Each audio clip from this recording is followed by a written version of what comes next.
अस्सलाम वालेकुम। आज से तकरीबन 2400 साल पहले एक फिजिशियन जिसका नाम हिप्पोक्रेट्स था, वो एक बीमारी पर काम कर रहा था जो इस वक्त तक एपोलेप्सी कहलाती थी। ये वो ज़ीमो-शान फिजिशियन था जिसे दुनिया ने बाद में फादर ऑफ मेडिसिन तस्लीम किया। ये फिजिशियन दुनिया को ये साबित करना चाहता था कि हर चीज़ के पीछे इवल स्पिरिट्स नहीं होती, बल्कि दुनिया में बहुत सी बीमारियां भी एग्जिस्ट करती हैं जिन्हें जर्म्स कॉज करते हैं और उनका एक प्रॉपर ट्रीटमेंट डिस्कवर किया जा सकता है। वो दुनिया को सुपरस्टिशंस यानी तोहम परस्ती से साइंटिफिक स्टडीज की तरफ लाना चाहता था और इसकी ये थिंकिंग मेडिकल साइंस में बहुत से इनकलाबात लाई, जिनमें से एक डिस्कवरी ऑफ स्ट्रोक है। 2400 साल पहले दुनिया ये समझती थी कि कोई भी पर्सन जब तशद्दुद की जद में आता है तो उसकी बॉडी पैरालाइज हो जाती है और इस कंडीशन को एपोलिप्सी कहा जाता है। लेकिन हिप्पोक्रेट्स ने दुनिया को ये साबित किया कि एपोलिप्सी की वजह से पैरालिसिस नहीं होती, बल्कि एक बीमारी जिसे स्ट्रोक कहते हैं, बॉडी उसकी वजह से पैरालाइज हो जाती है। तो चलिए अब स्ट्रोक डिजीज को डिटेल में समझ लेते हैं। स्ट्रोक उस कंडीशन का नाम है जिसमें ब्रेन के टिश्यूज को ब्लड सप्लाई नहीं हो पाता और इसके रिजल्ट में ब्रेन के स्पेसिफिक टिश्यूज की डेथ हो जाती है। आमतौर पर ब्लड वेसल्स में कोई ब्लड क्लॉट बन जाता है जो ब्रेन के टिश्यूज तक ब्लड को पहुंचने नहीं देता। ब्रेन स्ट्रोक के कुछ कॉमन सिम्टम्स के लिए मैं आपको एक कीवर्ड बताता हूँ और वो है FAST फास्ट। यहाँ F से बनता है फेस। स्ट्रोक में पेशेंट की फेस की एक साइड यूजुअली ड्रूप्स कर जाती है। ड्रूप्स का मतलब है नीचे की तरफ झुक जाना। ऐसे पेशेंट स्माइल नहीं कर पाते और ना ही फेस को हिला सकते हैं। A से मुराद है आर्म। पेशेंट की आर्म्स वीक हो जाती हैं और वो अपनी आर्म्स को ऊपर नहीं उठा सकता। S से मुराद है स्पीच। ऐसे पेशेंट्स प्रॉपर वर्ड्स और सेंटेंसेस प्रोनाउंस नहीं कर पाते। ऐसे पेशेंट्स को बोलने में बहुत प्रॉब्लम होती है। T से मुराद है टाइम। जैसे ही आप किसी ऐसे पेशेंट को देखें तो फौरन इमरजेंसी नंबर डायल करें और एम्बुलेंस बुलवाएं और टाइम बिल्कुल भी ज़ाया ना करें। इन सिम्टम्स के अलावा भी स्ट्रोक के बहुत से सिम्टम्स हैं जिनमें हेडेक, ट्रबल इन वॉकिंग और पैरालिसिस वगैरह शामिल हैं। स्ट्रोक के दो बड़े कॉजेज में ब्लॉक्ड आर्टरी और ब्रस्टिंग ऑफ ब्लड वेसल शामिल हैं। जब ब्लॉक्ड आर्टरी की वजह से स्ट्रोक होता है तो इस कंडीशन को इस्केमिक स्ट्रोक कहते हैं।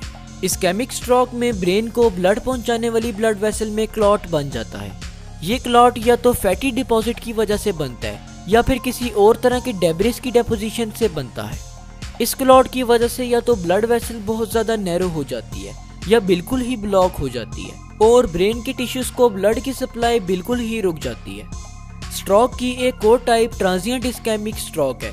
ये टेम्पररी स्ट्रोक होता है जिसके सिम्टम्स मोर और लेस इस्केमिक स्ट्रोक जैसे ही होते हैं। ये ब्रेन के टिश्यूज को परमानेंटली डैमेज नहीं करता, बल्कि शॉर्ट टाइम स्ट्रोक है। अगर उन रिस्क फैक्टर्स को देखा जाए जो हमारी बॉडी में स्ट्रोक डिवेलप करते हैं तो इनमें obesity, physical inactivity, heavy drinking, illegal drugs, high blood pressure, high cholesterol, cigarette smoking, कोविड-19 इन्फेक्शन और कार्डियोवैस्कुलर डिसीजेस वगैरह शामिल हैं।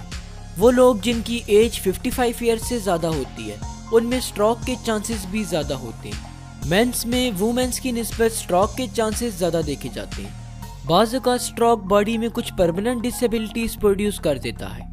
इन कॉम्प्लिकेशंस में पैरालिसिस यानी कि अपने मसल्स के मूवमेंट पर कंट्रोल खो देना, मेमोरी लॉस यानी यादाश्त का चले जाना, पेन, इमोशनल प्रॉब्लम्स और डिफिकल्टी इन स्वेलिंग वगैरह शामिल हैं।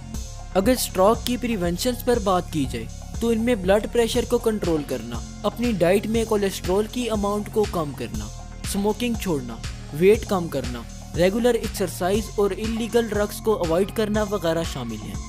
स्ट्रोक के ट्रीटमेंट में पेशेंट को बहुत सी मेडिसिन्स दी जाती हैं जिनमें aspirin, antiplatelets, anticoagulants, blood pressure medicines और स्टेटिन्स वगैरह शामिल हैं।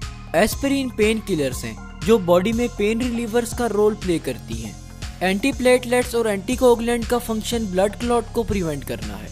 ब्लड प्रेशर मेडिसिन्स के तौर पर जो मेडिसिन्स दी जाती हैं उनमें अल्फा और beta blockers, calcium channel blockers और थायाजाइड डायूरेटिक्स वगैरह शामिल हैं। इन सब मेडिसिन्स का कॉमन फंक्शन ब्लड प्रेशर को मेंटेन करना है।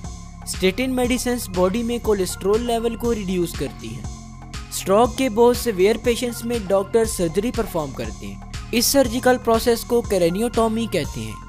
इस प्रोसेस में स्कल के एक पोर्शन को रिमूव किया जाता है और फिर डैमेज्ड ब्लड वेसल को रिप्लेस किया जाता है या क्लॉट को निकाला जाता है। ऑपरेशन परफॉर्म करने के बाद स्कल से निकाली गई बोन को दोबारा स्कल में लगा दिया जाता है और इस तरह पेशेंट रिकवर हो जाता है। तो होप सो आज की इस वीडियो से आपने कुछ ना कुछ ज़रूर नया सीखा होगा। जाते जाते हमारे सेकंड यूट्यूब चैनल साद खान टीवी को ज़रूर सब्सक्राइब कीजिएगा। शुक्रिया, अल्लाह हाफिज़।